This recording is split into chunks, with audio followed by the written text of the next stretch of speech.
So, there's no real easy way to say this, but, I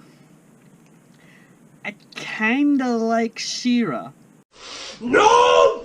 No! Does not compute! Does not compute! It does not compute! I can't say! Excuse me, the fuck did you just say? Oh! Now you fucked up! Now you fucked up! Now you fucked up! You have fucked up now! Before everyone starts jumping down my throats, let me explain.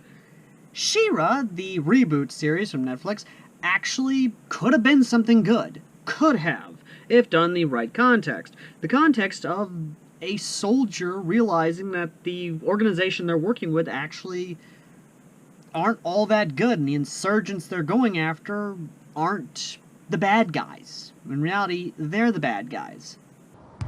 Are we the baddies? That kind of storyline would have been great, and would have been an awesome, like, double agent, or even, Adora, essentially, the main character of the reboot, actually having a conscience and realizing, you know, they're killing unarmed civilians, being labeled as insurgents, so she has to slip intel or even plays as a double agent for them. Again, that kind of storyline would have worked out pretty damn well. Somebody fucking get on that with a fanfiction, thank you very much. But in this case, it is literally a fanfiction of Halo, primarily Halo 2, with Shera and the Princesses of Power.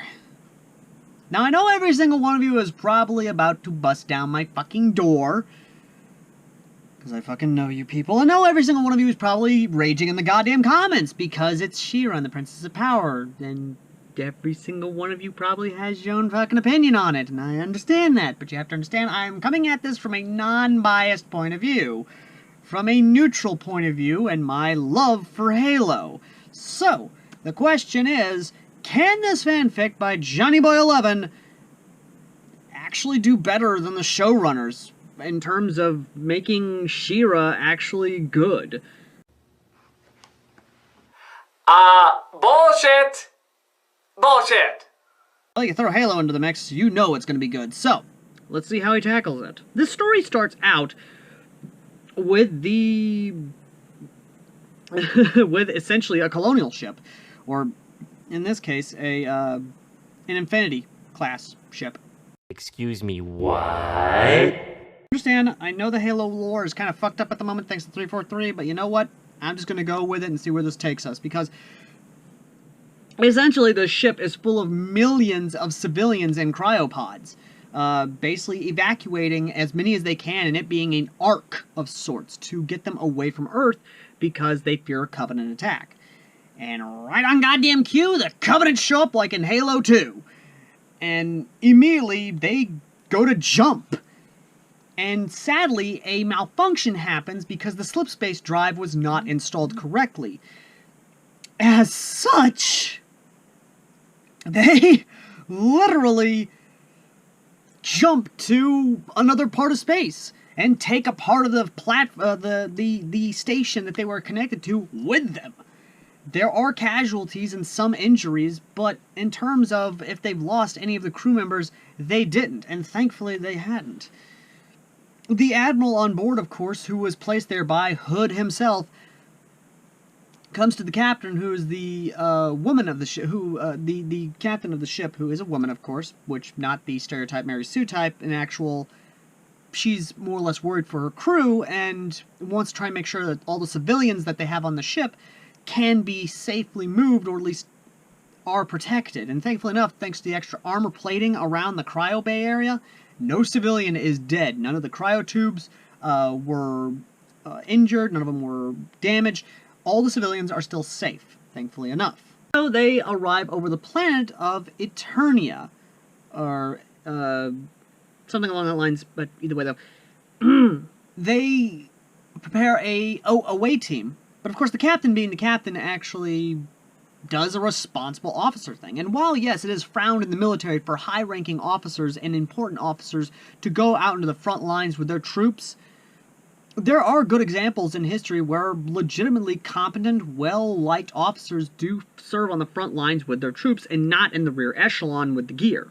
This captain is actually one of those good officers, and is going in the away team, going with the away team on the ground, sort of like Captain Picard of sorts, from Star Trek: Next Generation, or even Captain Kirk from the original Star Trek, where they're always with the away team, or they always go down with the away team to explore a planet and establish first contact. In this instance, it's more of they're scouting to see if the planet is viable for the civilians to be unloaded onto, for them to basically set up shop, plant roots, and see if they can basically lick their wounds. But near the area they're at, there is Adoria and the Princesses of Power, the Princess Alliance, exploring the border with, of course, all of Horvath's little machines and what have you, machinations that are destroyed. And I think it should be pointed out that this Shera is after the prom episode, and I think after our crazy southern-sounding, fast-talking scientist princess has went over or defected to them, and Catra is now a captain of the Horde. So we're in that season. I can't remember which season that is, but for those of you who actually do enjoy Shera, and that's your right to do, you'll let me know, or for those of you who actually keep up with the Shera, what have you, moving on. So they're exploring, and of course, they are bored out of their mind because they're patrolling an area they've already secured multiple times. And while, yes, they will come across any skirmishes, they're not going to do so, except for the flying fucking thing coming from the sky! Of course! That flying thing coming from the sky, you may ask, is a pelican. A pelican dropship that is landing, and they discover the Marines and the captain. Once they actually get to this area to kind of see what's going on, they're talking and they're basically trying to figure out who these people are. It's like a first contact scenario. Like, the Princess of Power don't know if these are, good people or bad people, what exactly. But that is thrown out the fucking window, because here comes a fucking ball robot who opens fire on the damn Marines. And here's a little fun fact for you. The Marines are armed with, of course, battle rifles, assault rifles, the Magnum pistol, which, need I remind you the calibers they fire? According to the Halo Encyclopedia, which, by the way, I actually looked, this goes all the way up to Halo Wars, so, yeah, this is all the way up to Halo Wars and ODST, so, that's actually kind of cool. But, either way, though, according to the Halo Encyclopedia, the weapons they are carrying are chambered in. The basic battle rifle is chambered in 9.5mm by 40 FMJ, Full Metal Jacket. The assault rifle is chambered in 9.7mm by 9.5mm by 40 FMJ. The Magnum that the captain is armed with is chambered in a 0.5 SAPF, a semi-armor-piercing high explosive.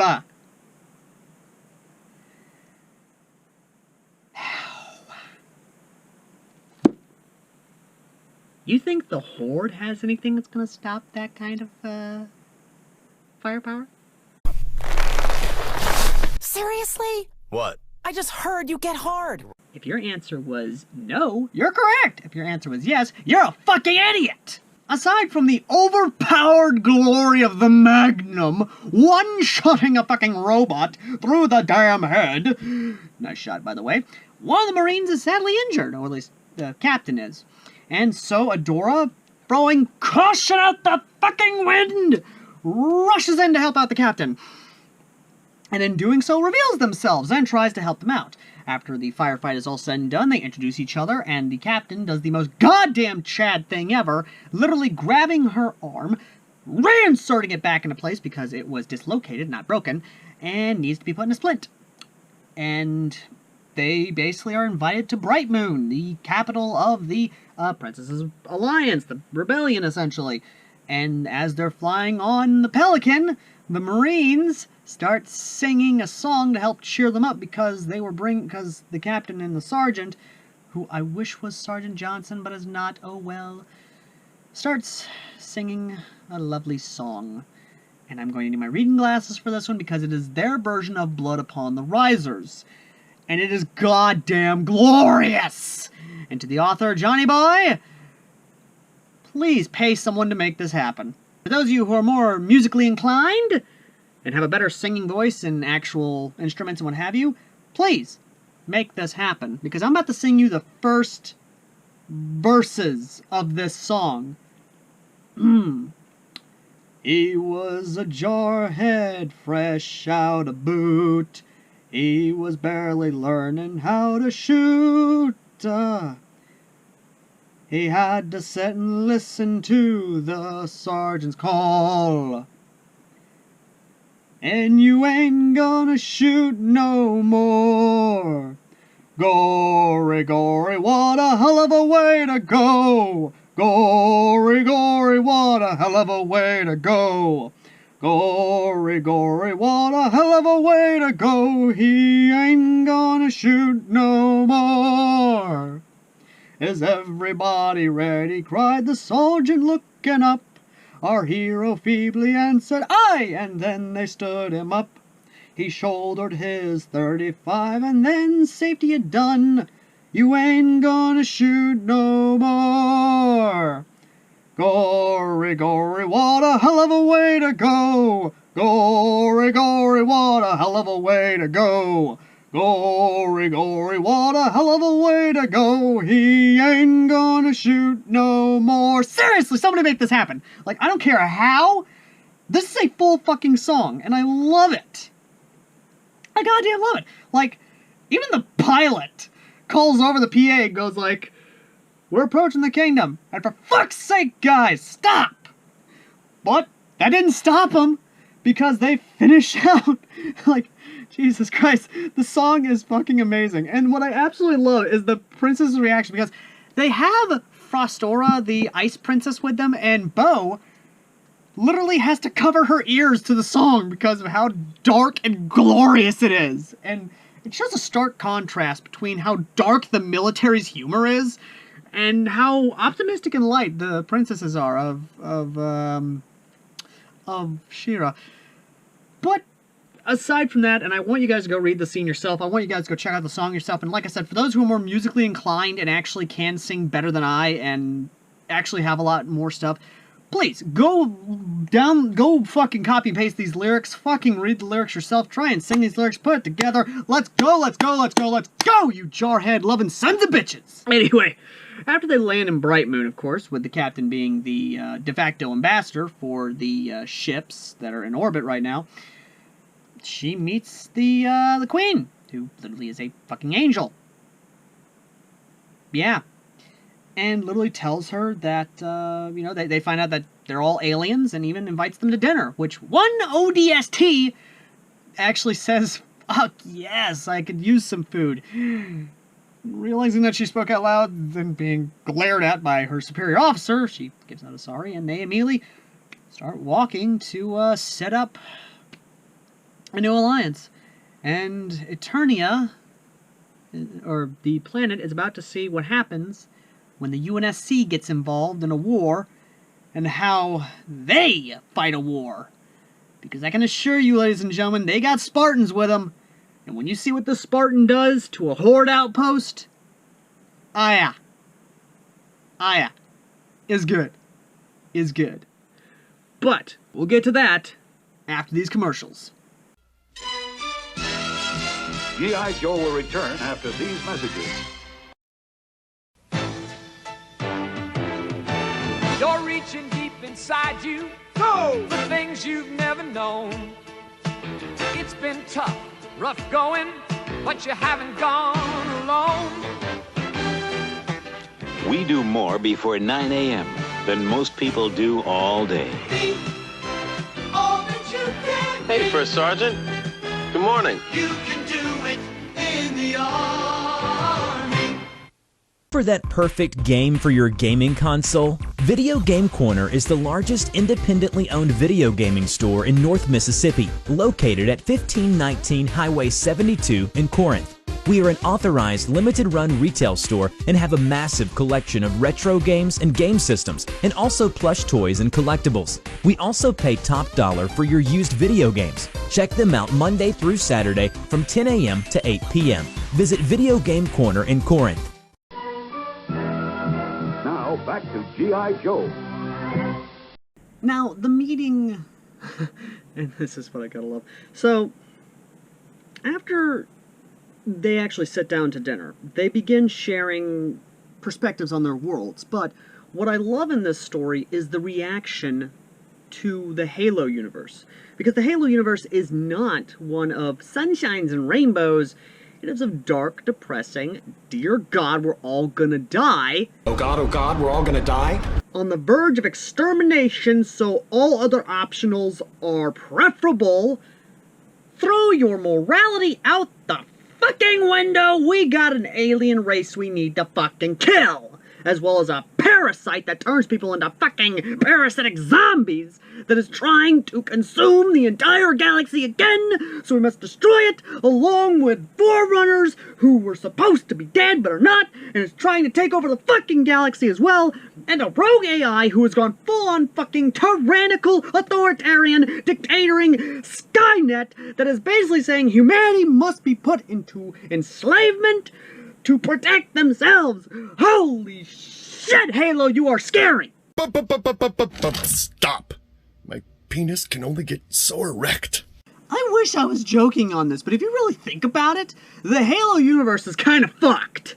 Because they went from a war of genocide to a war with a parasite, and then a war with fucking beings that were supposed to be dead, and then now a war with a crazy AI who says that we must be put under heel to protect ourselves from being extinct, because we can kill ourselves and only machines know how to keep us alive.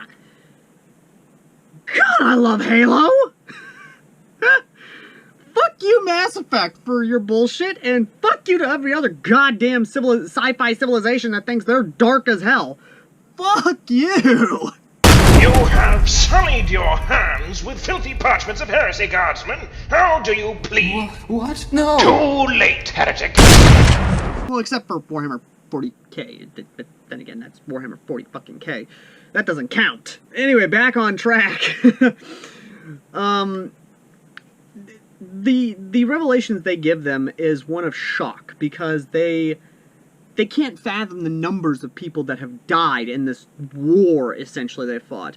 And they do warn them that there may be some minor xenophobia simply because of the world they came from. And understandably so, because this is Halo 2, not, you know, Halo 3 or Halo 4, where the Sangheili have joined forces with them. This is Halo fucking 2.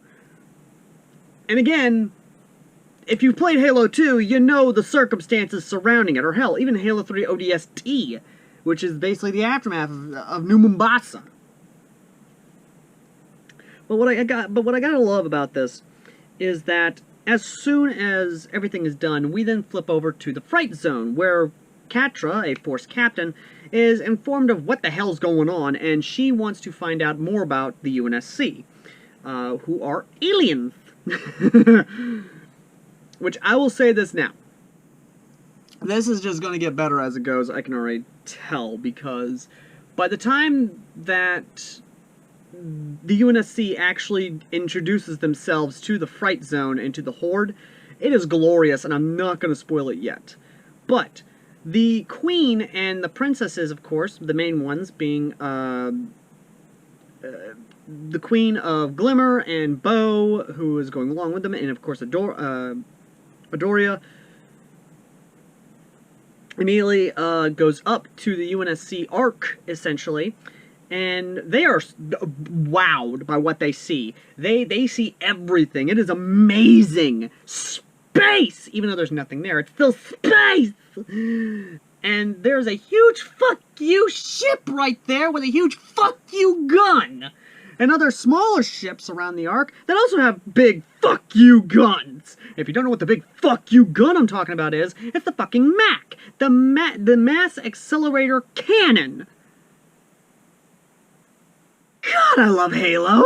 But it does get a bit somber, because when they arrive to the cryogenic stasis area, Adoria finds one pod that has a little girl in it. A little girl who is clutching onto a little stuffed bunny who is completely frozen and is just lifeless. Which they do reassure them that with cryogenic stasis, cryogenic technology, that everyone is alive. They're just asleep. In the most basic terms they can give them. And the Queen looks at this little girl, and I'm going to say this now, to anyone ever who is a parent, who has younger siblings, or just has a soft spot for the children, or for any child really, if you put into context that this little girl probably lost a lot of her family in this extermination war, essentially, this war of extermination, has been put to sleep, and has no idea what's going on, has no idea what has happened to her family, what has happened to her homeworld, and doesn't even know when she'll ever be able to wake up, is heartbreaking. And the Queen essentially makes up her mind. She wants to make sure that these children of these other worlders have a future, much like her own daughter. And for any responsible leader, that is actually noble. Like, say what you will about people, but people do things to help out. I mean, law enforcement do their jobs to try and save people's lives, to try and protect people.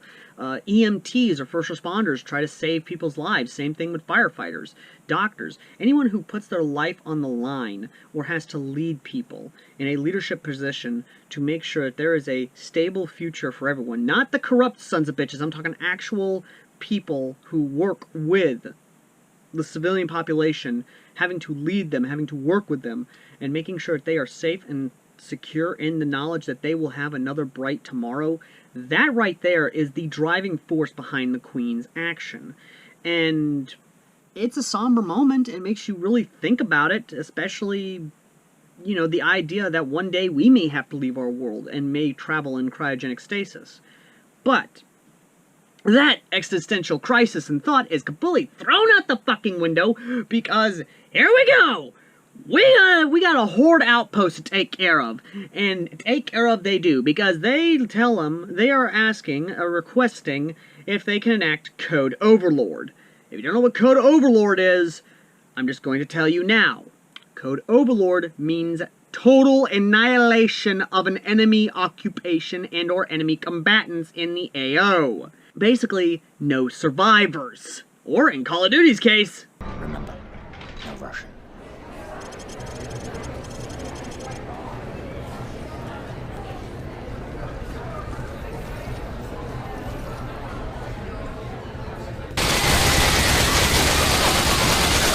yeah, they go in, they kick ass, they take names. Or, as Bill Murray puts it from Ghostbusters, We came, we saw, we kicked its ass. Did you see? And the chapter ends with Catra shocked, paled, Scorpia fainted, Entrapta, the princess who's in the fright zone, absolutely staring, unable to blink, not able to look away. And all Catra can think of is, Adoria, what have you done? And I'll tell you what she's done, you son of a bitch! Or you fucking bitch. She has brought the almighty fucking UNSC goddamn C up on your dumb ass.